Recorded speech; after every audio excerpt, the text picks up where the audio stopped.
Hey everybody, welcome to Drive Thru Review 444. Today we're going to talk about the Bloody Inn, and this is a very interesting game. Let's start with the theme. Is each player is a caretaker at an inn, and then as the guests come in and stay for the night, you may or may not murder them and then take their money. So that is the object of the game, is actually to get the most money. Now you can also hire these guests to actually help you with these murders, and also maybe they will also set up shop in town. The cards that you're going to use, it is a card game. They're going to be dual purpose. So you can kill them and take their money based on how much money they're worth. You can take them in your hand, recruit them, use them to create different buildings if you play them in front of you. So a very wonky sort of theme. Very hilarious, so I will kind of spoil that part of it. But let's take a look at how the game actually works, and then I'll tell you more what I think of it. Now, the Bloody Inn is from Pearl Games, being distributed in the United States anyway by Aide. They always do pretty wonky games, and they have usually very unique and distinct looks to their games, and this one is definitely no question. Okay, so here you can see most of the components in the game. You've got this money track here, and I've had this set up for 3 players, so each player has a disc in their color, and they'll start on the $5 spot, because you can lose money in this game. And then you'll take keys, so there's different keys of different colors here. You'll take one of each character or player and put one out in their color, and depending on the number of players, we have a certain number of these out, and also these neutral ones here. Now each player is also going to start with a check of $10.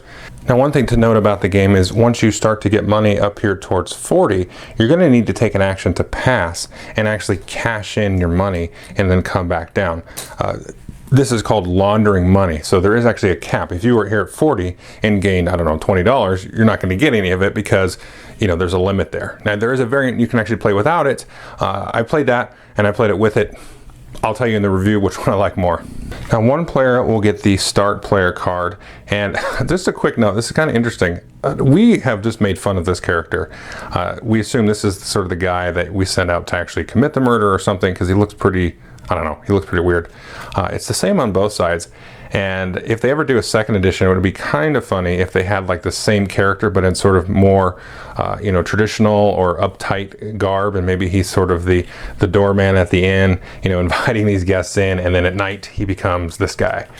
Because you do get 2 actions on your turn, and then this will move along, and the next player will go first, and then you'll clear out any cards here. Anyway, that's silly, but each player also gets a player aid card. It shows you the actions you can do, and this actually counts as an annex. And you see this little building here, it's a level 1 or rank 1 annex, and the annexes are going to be where you're actually burying the bodies sort of under these different buildings. So everybody starts with 1 building that they can bury bodies, and then each player will also get 2 of these peasants.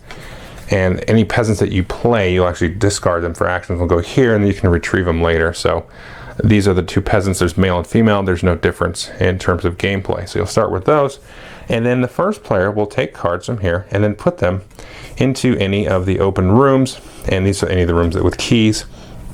And so the variant they give you to sort of play your first game is just kind of randomly deal them out in sort of number order, and I would definitely recommend that, and I might even just recommend that in general. But there are some times when you need to be considerate about where these different guests are coming into play, for sure. We'll talk about that more later. So once you have the guests out here, and again, this is a 3-player game, then you'll start to be able to take actions. Now, the first thing you can do is recruit.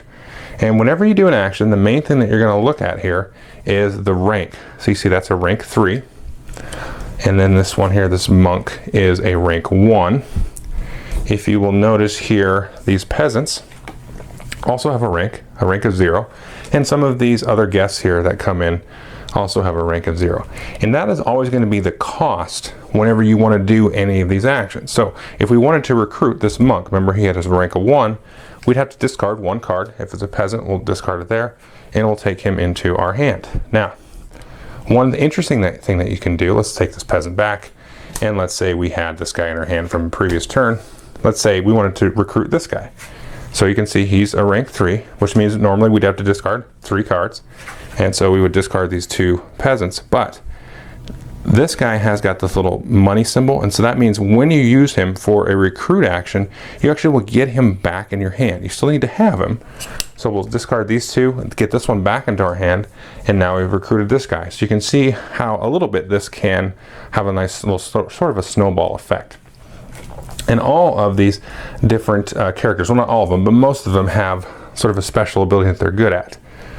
So if you were to say, discard this guy, maybe to recruit this monk here, these guys will go to the exit pile here, the discard pile, but the peasants always go back there to get refreshed. So you can recruit a guy, get it in your hand. Now the next thing you could do is you can build an annex, and you need to have the card in your hand. So these annexes, these different characters have different abilities. And again, you have to pay this much in cost. So if I wanted to build this guy, now he's in my hand, now I can build an annex. And it does a couple of things. It now have a new special ability, and I also can now stick 3 bodies under this, because remember, you start with a rank 1 annex, you can only have 1 body under there. Again, you discard cards, and then any peasants go there. Any other cards that you use will go here. Now there are cards that have a special ability with the building, and so this character here, you can see they have shovels. If you use a shovel to help pay to build an annex, again, these go right back into your hand, so you can reuse them later. The next thing you can do is you can kill a guest. You kill a guest out here. And again, it's the cost. You pay this cost. So I pay 1 card to kill him, 3 to kill the archbishop, and so on. And there are cards again that have here guns. And so you can see these guys are just sort of law enforcement officials. They always have the guns. The law enforcement officials also don't have an annex.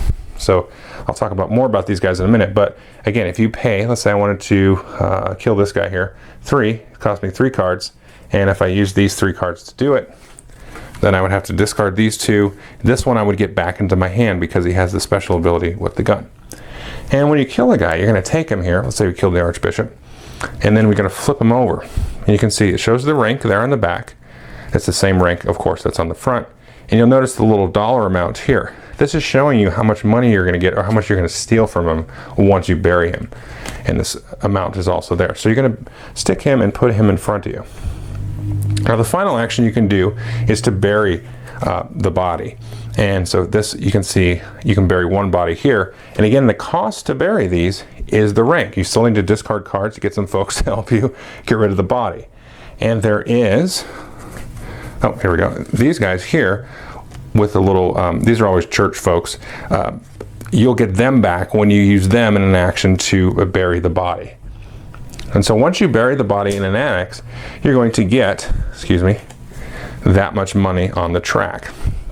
Now it is possible, and sometimes it's worth doing, and I'll explain more of that in the review. You can bury somebody's body into somebody else's annex, and there might be a reason that you do that. When you do that, you split the cost with them. You split the, not the cost, but you split the reward with them. So that's something you got to consider. Now the last thing that you can do is pass. So let's say I was the yellow player. I was up here, I don't know, to 36. And I know that I'm capped at 40, so I can take an action, pass, and I can drop down basically in denominations of 10. So let's say I'll drop all the way down to 6, and then in that case I'll take 3 checks, and so I've laundered that money.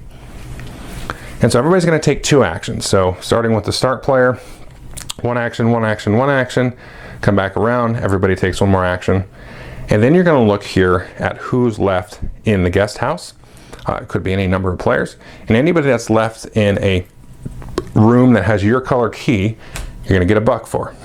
But you're also going to have to pay $1 for any guests that are remaining in your hand.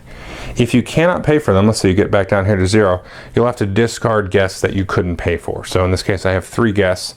If I only had $2, I'd have to spend that and then get rid of one of these guests and discard them. Again, peasants go here, and then the normal guests go in the exit pile. So you're going to play through the deck twice.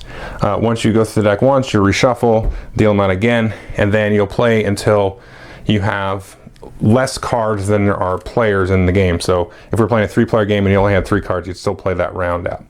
Now the game gives you a sort of setup. I haven't played solitaire yet, but you can play solitaire, and you can play like a short game or a long game. And this is the amount of cards you take out. So in a 3-player game, if you want to play the short game, you take 28 random cards out of the guest deck, or 16. And that's how that goes. And then at the end, whoever has the most money is the winner. Now there's one last thing that is crucial to the game, especially maybe the first couple of times you play it. So if I killed somebody, let's say I just killed this guy here, and then at the end of the round, if there was a law enforcement official up and available, they're going to be on the hunt because they're suspicious, and I'm going to have to discard this body to the guest pile before I've got its reward, because you have to have it buried. If it's buried, you're fine.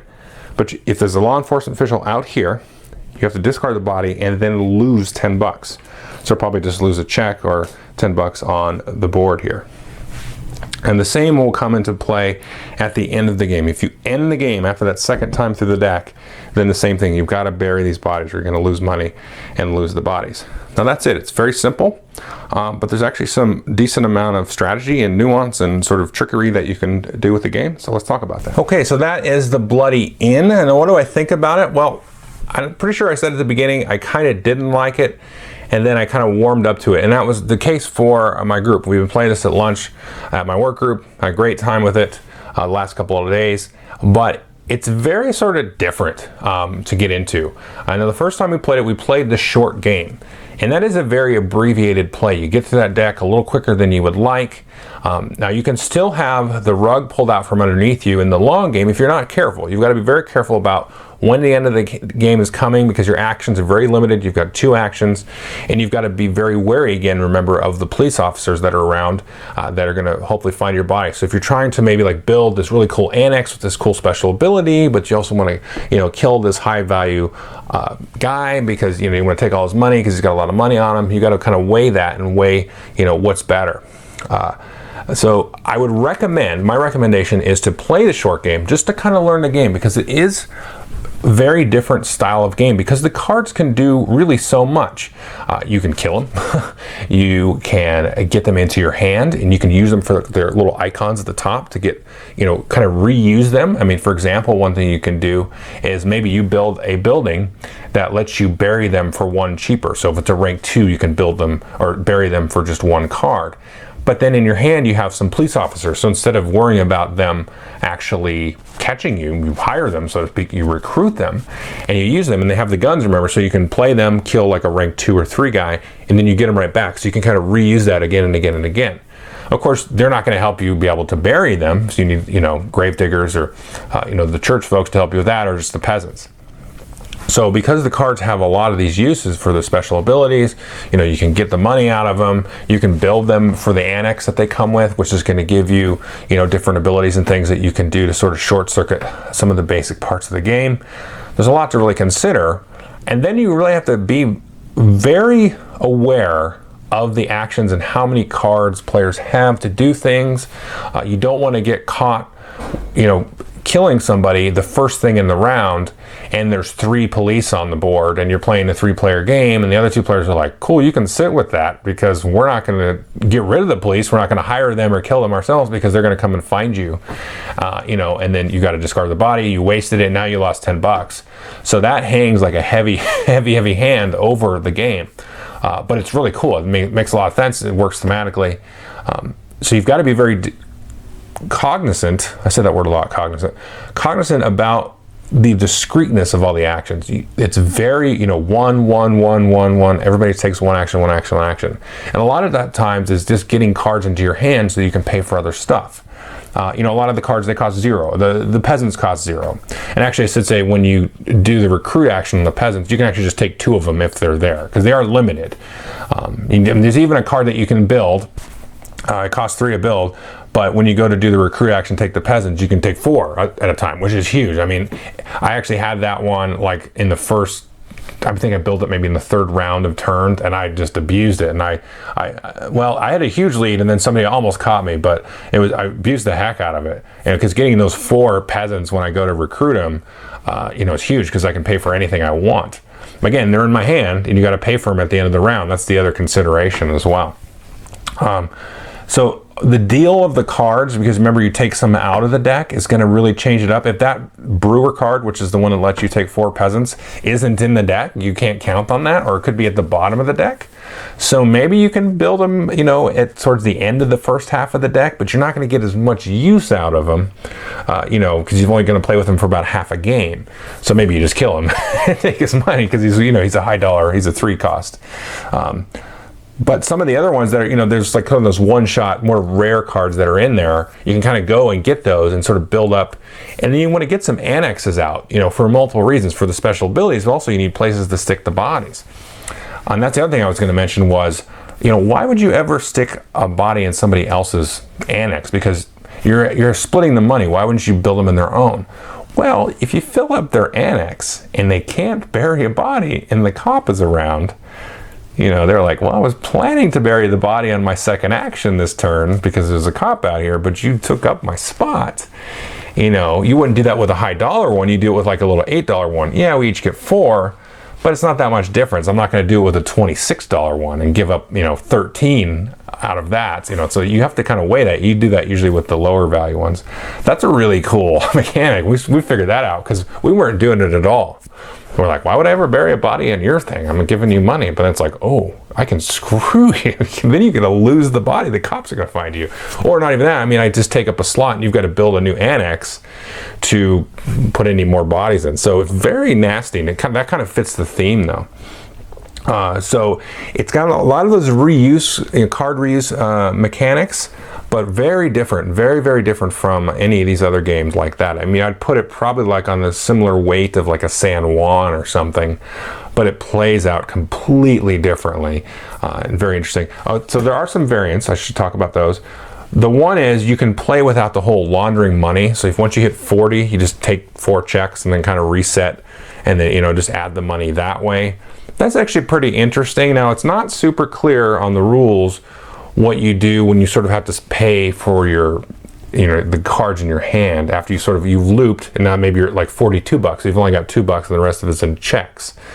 Do you turn the check in, or do you still have to pay for and maybe lose cards in hand? Now we played with like, well, let's add a little bit of like tension to, the amount of money in a sort of hand management part of it. So we left that in. Now I think you could play it with either way. It doesn't really matter.